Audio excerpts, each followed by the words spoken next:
Life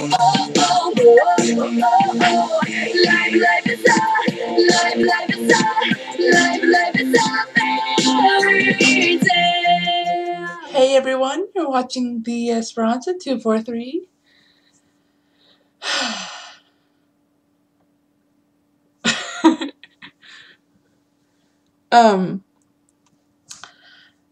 I guess, what is today anyway? It's a Friday, I know that. What happened to my calendar? Oh. Exciting news. Tomorrow is the area meet for swimming. Because I'm in Special Olympics. So that's exciting. The doors to the rec complex the doors open at 12 p.m. So, I'm assuming the meet actually starts probably like around 1:30. Yeah.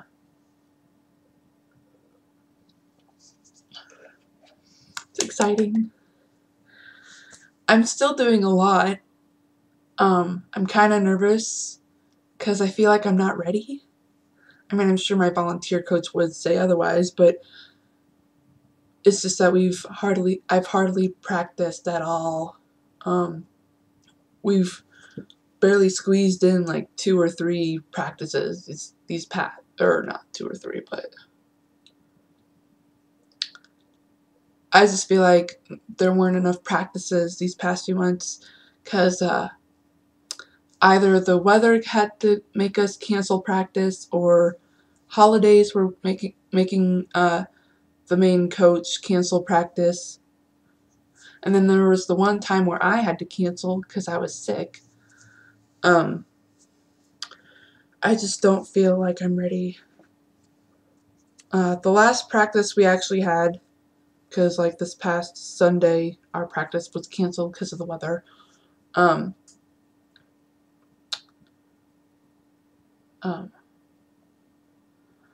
And so the Sunday before that, we did have practice, and I kicked my butt.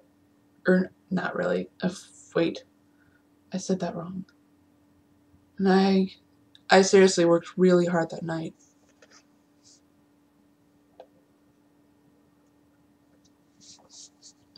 I just don't feel like I'm ready.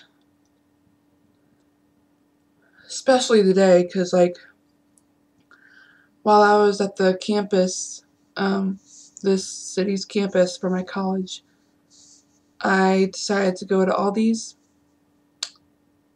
And get some groceries. And on my way to Aldi's, there were these people coming to the recycling dumpsters. And one of them was a business, and they were dropping off cardboard boxes. And that really got me excited because I'm moving out. I'm still trying to find a place, but I gotta be out of this house by like the end of June. Really sucks. My dog wants to go outside.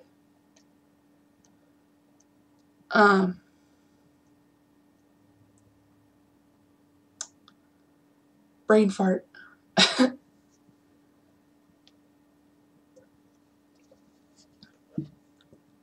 And so when I carried the boxes, after I finished going shopping at Aldi's, I came out and realized someone had took some of the boxes. But I mean, I was furious at first, but then when I was carrying whatever boxes I had left back to the campus, because that's where my ride was going to pick me up, I had such a hard time. I mean, I did bring my grocery bag, but I ended up not using it because I had these boxes to carry everything. And I didn't really buy much, just a few things. And my gosh. By the time I finished carrying the boxes to the campus, I felt like I had just lifted weights.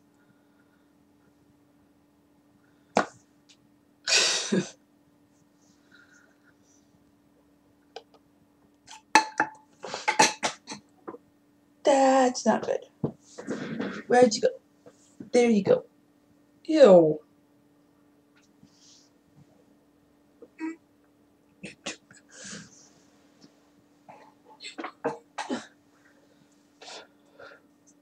Yep, now I have to wash that out. Which is fine. Hot water cleans it up pretty fast. Alright.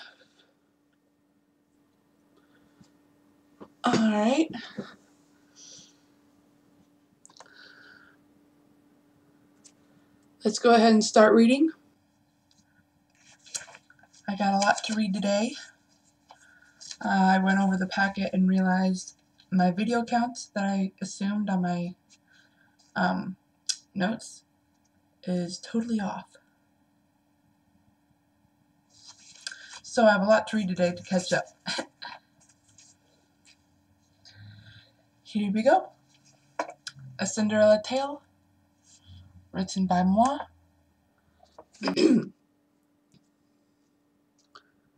I do hope that son of mine is behaving himself, he said with a sly grin. Yes, Lord Cedric, she replied. He is quite a gentleman. She gave him a big grin. Clearly he is smitten with you, he teased. I must say that you arrived by magic. I have never seen him so happy. What is he saying to her? Edric asked. Why does it matter? His mother replied. You said you weren't positive you would find the girl of your dreams tonight. The switching partners' parts of the dance came again. His mother lightly touched Ashley's hand. She walked her towards their sitting area. Do we know your mother and father, my dear? She asked. Oh, I do not think so, she replied nervously. Where are they then? You must introduce us, his mother said curiously. Well, my father, he's... And my mother... Ashley turned and discovered her stepmother was a glance away. I'm sorry, will you excuse me? She picked a bit of her dress up and hastened off. Edric came up to his mother. What did you say to her? She became speechless. He ran off after Ashley. His father walked up to the speechless mother. Oh, sorry. His father walked up to the speechless mother. She is wonderful, don't you agree?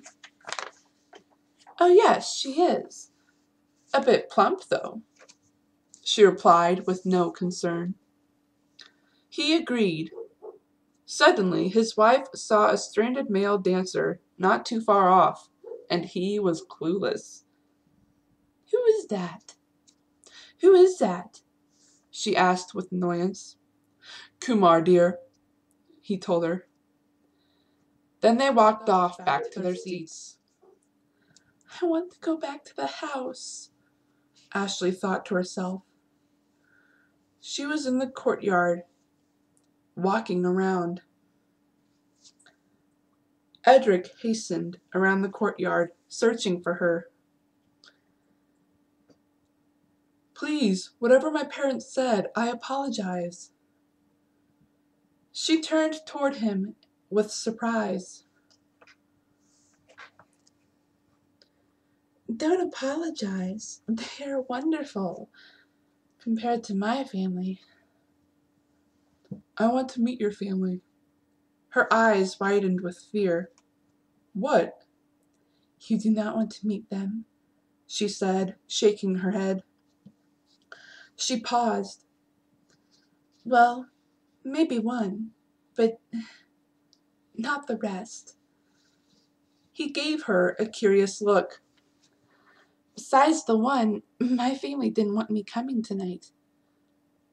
She looked down. I am glad you did. She blushed and looked up at him. Lost my spot for a second. He smiled nervously. To tell you the truth, I almost didn't come myself. She widened her eyes. A sire not coming to his own ball? Don't you think it's a bit royal? All those women dancing around me, as if I am some suitor wanting to be claimed. It is a bit royal. If I'm going to spend the rest of my life with someone, she's got to be adventurous, Ashley said excitedly. His eyes danced around with excitement. Also sweet. Not too sweet, I hope. Don't forget, she's got to be someone who you can talk to express how you feel. You are exactly right. He gave her a look. I get the distinct feeling we have met before. Have you been to the tram? She smiled. I do not get out as much. Then you have never gone to the lodge? Up in the mountains? I'm afraid not, she replied, chuckling. I love looking at the mountains. They are beautiful.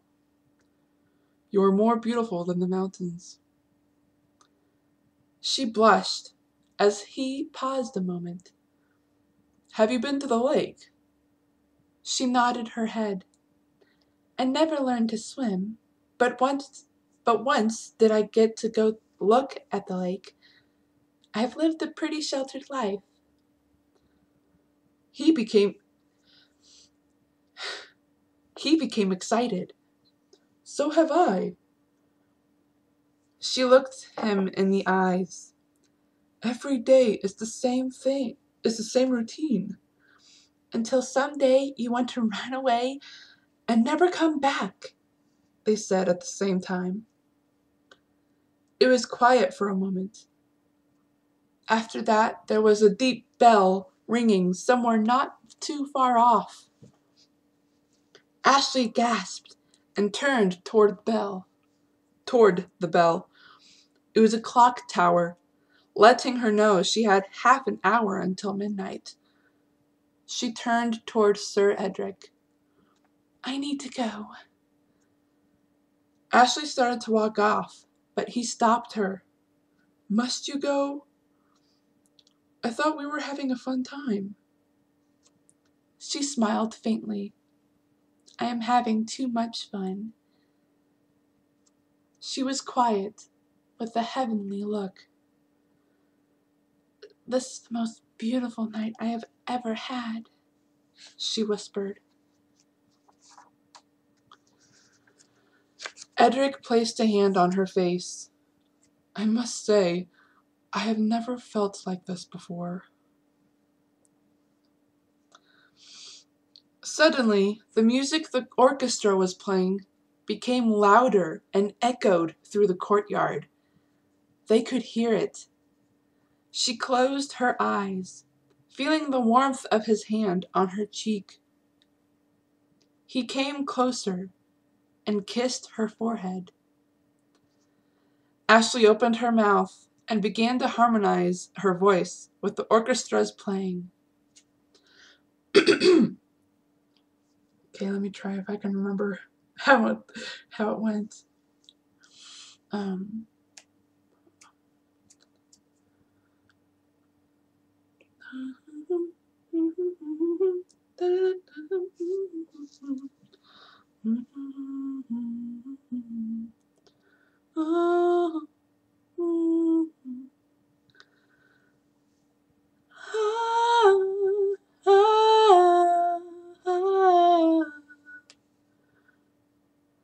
There is something in the air tonight, something so mystifying and breathtaking. I wonder, are you thinking the same as I? For you are too lovely for me.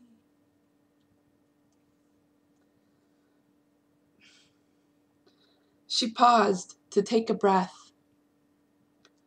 Are you part of a dream that I cannot wake? Or Or is this too real for me to take? I wonder, am I thinking the same as you? For you are too lovely too. Are you part of a dream that I cannot wake? Or is this too real for me to take?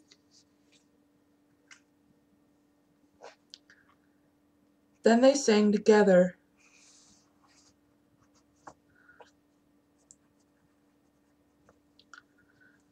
There's something in your eyes telling me no lies.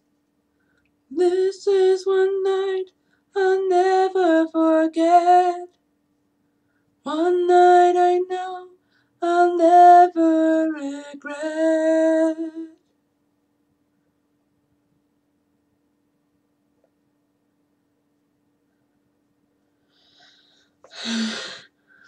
They embraced each other in a hug and stood there for what felt like eternity.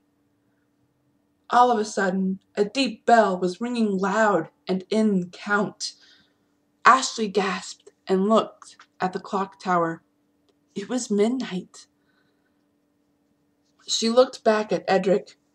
"I must go," she whispered. His eyes widened. "I'm sorry." She placed a hand on his cheek and then kissed him on the lips. He kissed back passionately. One more count of the bell reminded her she had to leave. She pulled away and grasped a bit of her dress. She ran off through the courtyard. Sir Edric raced after her. "Wait! How do I contact you? I don't know your name!" he cried. As they raced through the ballroom, people stared at them. "Wait!" Ashley was faster than him. She was so fast going up the stairs. She was going so fast, she wasn't watching where she was going. As she ran down the stairs from the front door, she tripped and fell on the hard ground. She cried out and looked down at her feet. The coachman from her carriage saw what happened. He got out of his seat, helped her up, and led her to the carriage. She limped on her way and entered her ride. "Hurry!" she cried. He sat back down and flicked his reins. As the carriage rode off, Sir Edric appeared and watched it fade in the distance. His face grew gloomy. He looked down with disappointment. Then he became curious as he saw a clear dancing shoe. He picked it up and looked in the direction Ashley rode off. "I will find you," he whispered fiercely. Ashley arrived home with minutes to spare before her stepmother's arrival. Quickly, she changed out of her ball gown and into her regular outfit, placing the tiara and single shoe in a secret place. The place was in a tip-top condition.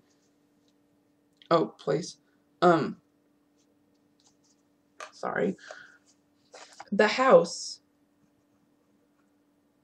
was in tip-top condition, and every one of her chores was finished. The elderly woman was gone. She couldn't find her anywhere. "Ashley, where are you?" Agatha called out as she entered the house. She hurried off toward the front door and her stepmother. Agatha walked in with her sons behind her. Ashley took the bouquet from her. "Did you have a good time at the ball?" Her stepmother and stepbrothers walked in the drawing room and sat down. "It was magnificent," Sterling said. "It was like a dream," Cornelius muttered. "What an absolute affair that was," her stepmother sighed. She eyed Ashley. "Tell me, Ashley, did you finish your chores in time to sit around? You look as if you did not get rest. Look at those lines and those dark shades. Look at those lines and those dark shades around your eyes." She laughed. "What did you do?" Cornelius asked sarcastically. "I did what you wrote down, stepmother. I was able to rest not too long before you arrived. I was dreaming." "Dreaming? Of what?" Sterling asked curiously. What it would have been like to be at the ball." "You couldn't possibly imagine what it was like unless you were there," Cornelius said sneeringly. He rolled his eyes. "You simply can't imagine it." "Can't imagine it," Agatha commented. Ashley walked around the piano with a limp, fingering the corners. I imagine a long, grand staircase, an orchestra playing, a grand chandelier." She gazed around dreamily. "You know, she sounds funny," Cornelius muttered. "It certainly looks that way. The way she says," Sterling began to say. "She talks as if she knows," Agatha said matter-of-factly, turning her head slightly. Ashley looked at them. She blushed. "I don't know if I'm right. I only suppose. That's all." "What do you suppose?" Sterling asked sweetly. I suppose that when you come into the ballroom, the room itself is like it's floating on the air. If you're suddenly confronted by his good sire, you are frozen like a statue on the stair. You're afraid he'll hear the way your heart is beating, and you know you must not make the first advance. You are seriously thinking of retreating. Then you seem to hear him asking you to dance." She twirled 2 times, despite her hurt ankle, and walked back toward her step-family. And that is where I'll stop. Dang it, I did it again. You know, I just realized this. I make weird faces.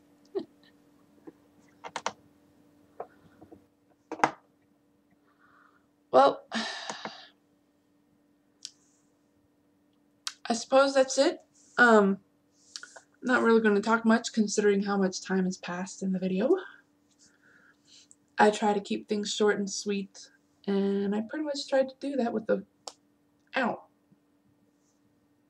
So I guess I will see you guys later.